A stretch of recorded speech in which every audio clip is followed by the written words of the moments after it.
I don't understand this platform anymore, and I'm sure it's because it's been infiltrated by young people that I don't understand to begin with. Which is fine, I accept that. It's what happens, you know, in any art form. You start out as the young, hip, cool person. I use that term very loosely. I've never been cool or hip, but I mean, just for the sake of conversation, I at least understood why things were cool and hip. And eventually, you become old and you don't understand the youth and why people enjoy the things they do. And out of all the websites and apps that exist, I think YouTube is the most responsible for making stupid people famous. It started when I was younger on television. People really liked stupid people. And it's just gotten to the point where you have to be dumb to achieve stardom. Like we are so anti-intellectual in America, and not just America. Like as the world kind of condenses in on itself while everybody is consuming the same kind of content, it's a global thing now, where if you eke out intelligence and you try to be smart, not saying I am smart, but I try to make myself knowledgeable and learn things, and that is looked upon as like, that's fucking boring, dude.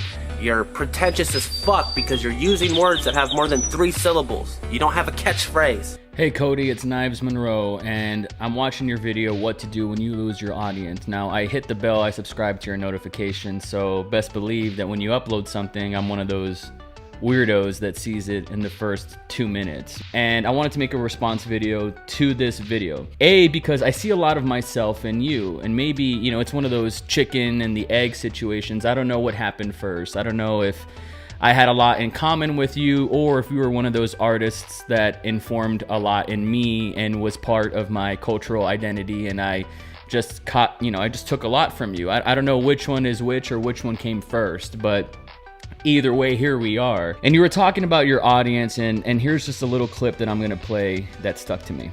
That is looked upon as like, that's fucking boring, dude. You're pretentious as fuck because you're using words that have more than 3 syllables. You don't have a catchphrase.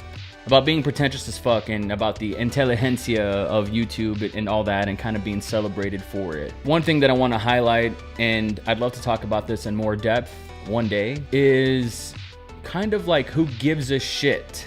There's so much emphasis, and we're all guilty of it, about what other people think. We're comparing ourselves constantly. We're comparing our dicks to other people all the time, literally and figuratively. And that's not fair. The reason why I say that is because, Cody, play your music your way, man. There's nobody else on the internet. There's nobody else in the country that's like you. I don't know anybody else that is great at photography and great at videography and as great as writing and can write bars and can play music and do all the stuff that you do, man. You're a Bob Dylan of YouTube to me, to one individual. Like, who gives a fuck what anybody thinks, and who cares about the validation and the acclaim? Yeah, this isn't pre-Google YouTube anymore, so the algorithm is not going to reward us for effortless tasks all the time, 100% of the time. But you are so bright, and you are so talented, and yeah, you've gotten older, and you're a curmudgeon now, and I think that's normal, and I am too. This is about merit, and this is about who you are. Here's the example that I bring up all the time when it comes to the internet and the audiences, just on this note. David Lynch, who is the writer-director of Mulholland Drive, Twin Peaks, Lost Highway, like really, really weird movies. David Lynch created his own genre. Like, there's nobody else out there like him. He is so weird and so particular, and is such an acquired taste in cinema. What's fascinating is he's very successful, and he's a multimedia artist. Right? Like, he paints, he writes music, he writes poems, he meditates, he's a filmmaker, he's a writer, he does it all. And I'm a David Lynch fan, and my brain was already like pre-programmed and wired to understand David Lynch and to appreciate what he does and his style before I ever even knew who he was. So what do I mean by this? What am I trying to say? He's created a community, and he's a very successful filmmaker. And I don't want to say a household name, but people, you know, in the filmmaking world know who he is. And the Martin Scorseses and the Stanley Kubricks, like, appreciated this guy. I mean, he stood out amongst his peers and created a whole new genre, a whole new world, and the audience was out there for him. And we have to trust that. We have to trust that there's a Knives Monroe audience out there, that those people are out there and their brains are wired to understand what I'm saying and not try to placate to the audience that doesn't appreciate what we're saying. That's something that I think as artists we forget with this internet, and we gotta lift each other up from one artist to another. And God knows that you've lifted me up in the past as well. And so I'm just trying to return the favor. Play your music your way. And guys out there like me and hundreds of people out there appreciate it. And if you have hundreds of people that appreciate it, you're pretty goddamn fucking lucky, man. Like if we were in ancient Greece and you had 100 people that appreciated what you were saying, like they wrote books about your name. I'm just not really interested anymore. I'm more interested in exploring art at my own pace without worrying about algorithms and thumbnails and just the formulas that go into being a YouTuber, which I never wanted to be to begin with. I viewed YouTube as a platform that I'd start here and it would take me to where I want to go. Kind of like a less funny Bo Burnham or something, who's now doing amazing, terrific things. Never really happened for me. It's kind of like a snake eating its own tail, in a way. And that's why I've decided to make this video, because I don't like leaving what few of you are left, whom I appreciate dearly. I don't want to leave you in the dark and make you feel like I'm going through this like really dark time, which is what usually happens when I drift away from YouTube for a long time. I mean, so bro, God, I love you so much. But as an artist to another, like, I just want to be out there and remind you, like, we're highly sensitive people. Like, nobody, looks at things the way that we do. I mean, we ache, we hurt, we're hypersensitive, we're hyper self-aware, and that's part of who we are, what we signed up for as artists, and we express that pain very, very well. And so I can extend a thank you in that. Thank you for not leaving us out there as a fan, for lack of a better word, and providing us this closure with this video. But I gotta tell you, man, from one artist to another, no matter what the fuck happens, like, keep writing, keep spitting bars, keep taking photos, keep taking videos. If you're inspired, like, your voice is a very crucial voice on the internet to me anyways. Like, it just is. I bought my first DSLR because of you, and I've told you that before, but I just can't stand to see an artist give up, essentially, because they didn't become the Bo Burnham that they wanted to. YouTube is bigger than the calling card for, like, old media, right? Like, YouTube is way bigger than that, and I know you know that. And you know what? This video was uploaded July 31st, so almost a whole month ago. And maybe you land differently now, right? Like, that's one of my problems with YouTube, is as soon as I uploaded a video, I felt like I couldn't even justify that opinion anymore. I felt like that wasn't the hill or the sword that I wanted to die on anymore. So that's why I've uploaded 1,000 videos and only 3 of them are public, because I couldn't really stand by what I said in 2008, right? So I know how that feels. Maybe you don't stand by this anymore, but we need you, man. I mean, I'm not saying I'm not either. It's kind of, it's just by the day. I have good days and I have bad days. Some days I wake up and I get shit done and I feel accomplished, I feel good. And other days I'm just like, why am I, is anything good ever gonna fucking happen in my life? Ever? Ever? Is anything good gonna happen? Which is, of course, fucking like a pity party. Good things happen to me all the time. You're a fucking artist, bro. That's just what we signed up for.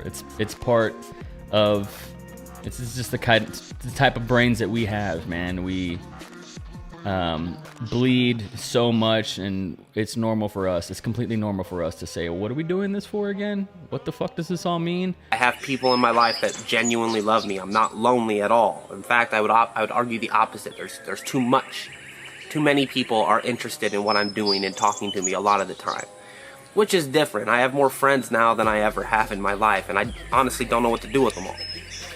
And I don't know why they like me either. I struggle with that as well.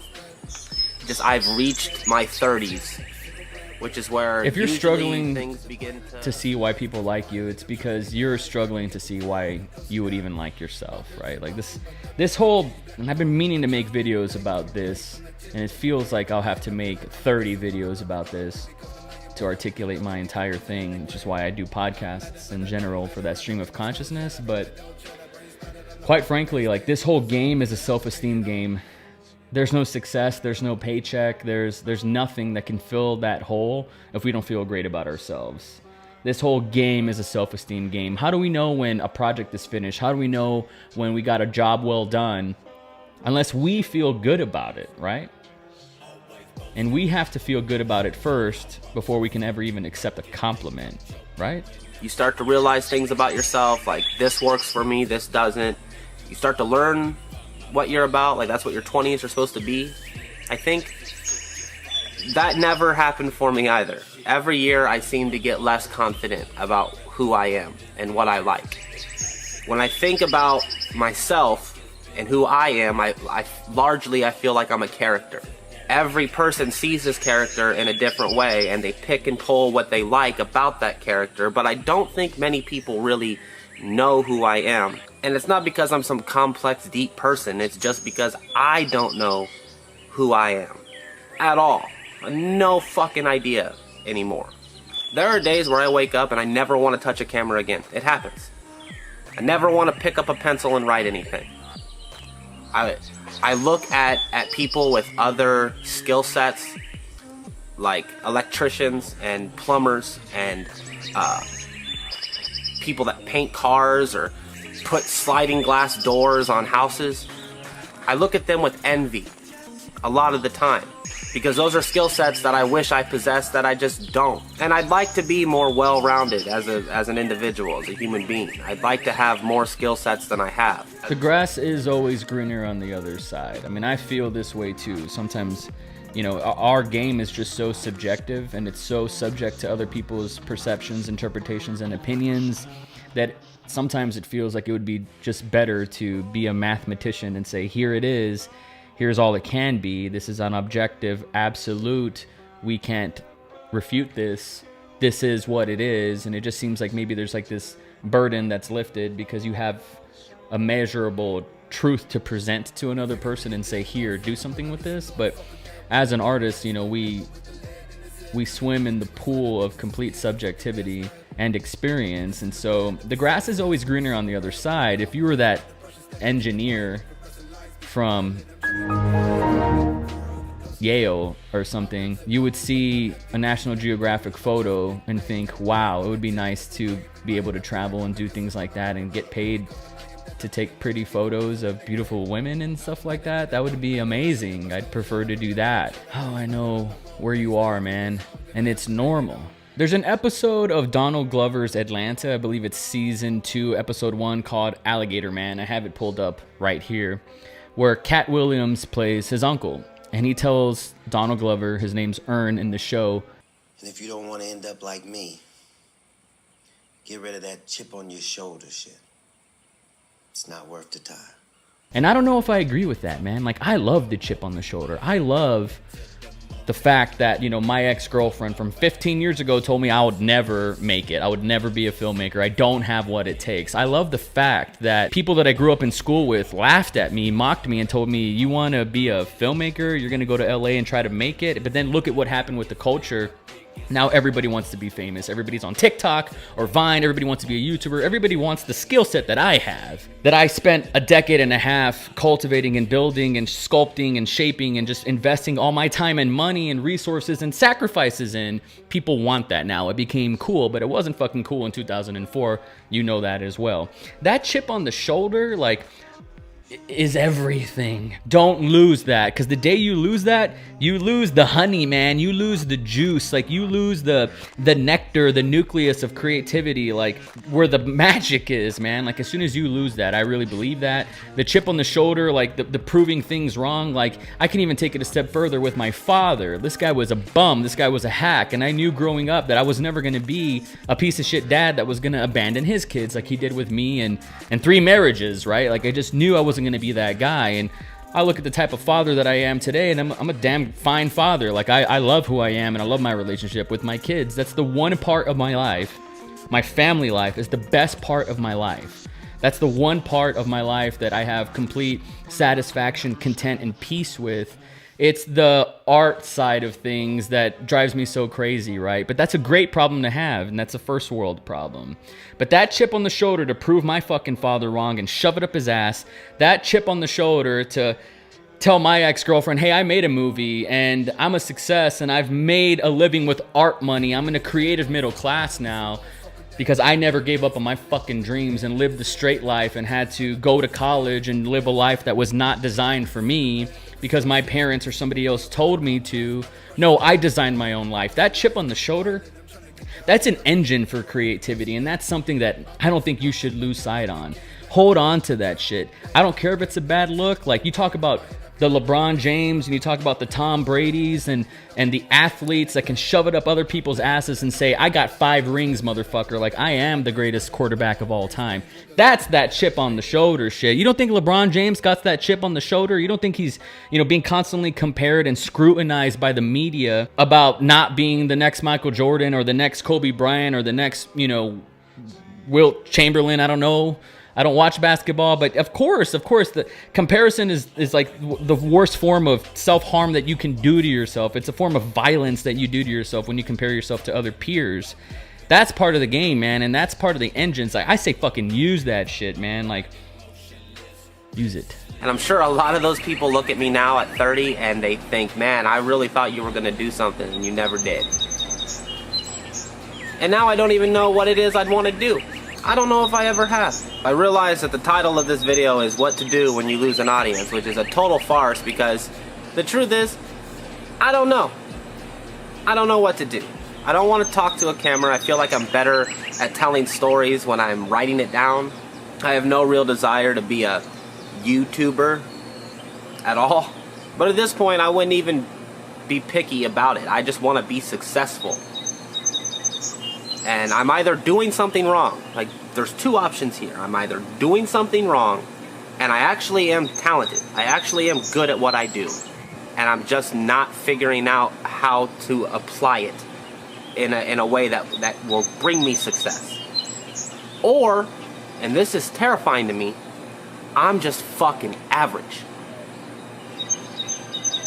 And if I'm average, what is there left to say? Cody Weber, you cannot go out like that. You cannot end things this way. You cannot leave YouTube like that. I'll tell you that right now. You are not average, man. The truth is, like, we're in this space where we're comparing ourselves to geniuses and masters and black belts and just the David Lynches of the world. And that's not fucking fair to ourselves. Like, do you think David Lynch compares himself to Martin Scorsese? Do you think, Kendrick Lamar compares, actually he probably does compare himself to Tupac. Actually, that's probably a terrible example. But my point is, we all have a bar, and we're going to spend our whole lives trying to hit that bar and hit our own metrics to see, hey, like, what did it all mean? What was it all for? Did I put enough points on the board? But, you want to be a successful dude. Success is positive self-esteem. That's it. Like, you've made vast sums of money. Like, you've been in great relationships. You've been the funniest guy that night. Like, you've had great moments. We all have. Like, I don't think you've even peaked yet, man. And as soon as you start, I know this video is a month old. Maybe you don't stand by this anymore. But as soon as you start believing like you're done, well, then you fucking are done. Then you are done. And I don't believe that you truly think that, man. I just think you're like me and you fall into the slump every now and then. But negative thoughts, I wrote this down, is the mental equivalent to biting your nails. It's a terrible fucking habit. And guess what? Look at my fucking nails. I would know a thing or two about that. Don't lock your genius in a box, man. I understand that maybe you thought there'd be more. But there are far more successful people than you and me who have accomplished far more than you and me, who feel the exact same uncertainty, who feel the exact same confusion. They thought there'd be more. They thought they'd have 2 houses instead of 1. The pursuit of perfection is poison to the process. Nothing's ever going to be perfect. There is no perfect basketball game, perfect tennis game. There is no perfection in art. There's only, did I put it all out there? Did I tell my story? Can I live with that statement? Does that define me? Did I live on my terms? There's only that. There's only ever going to be that. And Cody Weber, you've done so much for me. You've impacted me. You ain't going out like that on YouTube, brother. You ain't going out like that. If this is, what it is, and it's like two ships passing in the sea, and you have YouTube in your rearview mirror, then I respect that. But just know that your impact is everlasting here on this digital platform, and I love everything that you do. Let me show you something, and I'll just end it with this. This is how much you've impacted a schmuck like me. I'm going to SoundCloud right now. A song that I know you helped make, and I put it on my SoundCloud, and I uploaded it on private because I wanted to keep it forever, and I didn't want anybody to take it down. Just to kind of prove like the impact that you had on a schmuck like me. Never mind the picture. It's Licky Lee.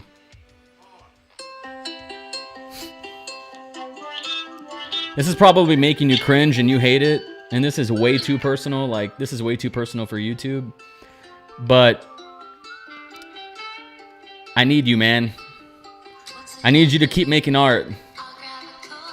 Because when I fall into a hole, I lean on other people like me to pick me back up, and that's what we're here for, man. There's so much tear down culture. There's so much cancer culture.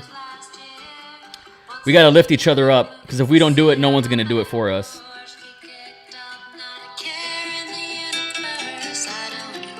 That's all I got, brother. That's all I got.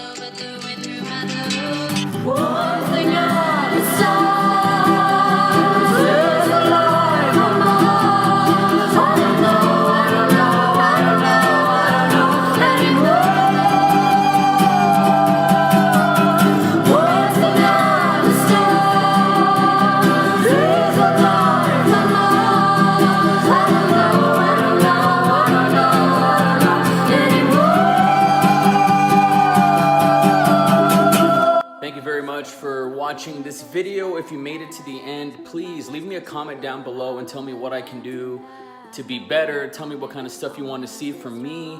I had a lot of fun making this video. I just sat down and it came out. It wasn't premeditated.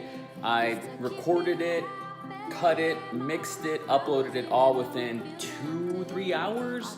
I don't say that to impress you. I just say that just to impress upon you that I just kind of went with my instincts. And this is normally the part where people tell you to buy this, buy my merch, support the cause, all that. Just subscribe, like, and leave a comment. That's all I want. I'm never gonna sell you guys shit. I don't put ads on my videos. I don't sell merchandise. I bought this shirt from JCPenney in the $5 aisle 8 years ago. So I'm a simple dude with simple means, and I just love making art. Cody, if you saw this video, just know that I love you. And all I meant by it was just I'm a big fan, and just keep making shit. That's all you gotta do. I don't give a fuck if you're a YouTuber, if you're a rapper, if you're a poet. I'll buy your book, I'll buy your music, dude. Just, just keep making shit, because you inspire me and lift other people up like you have me before in the past. Thanks very much for watching.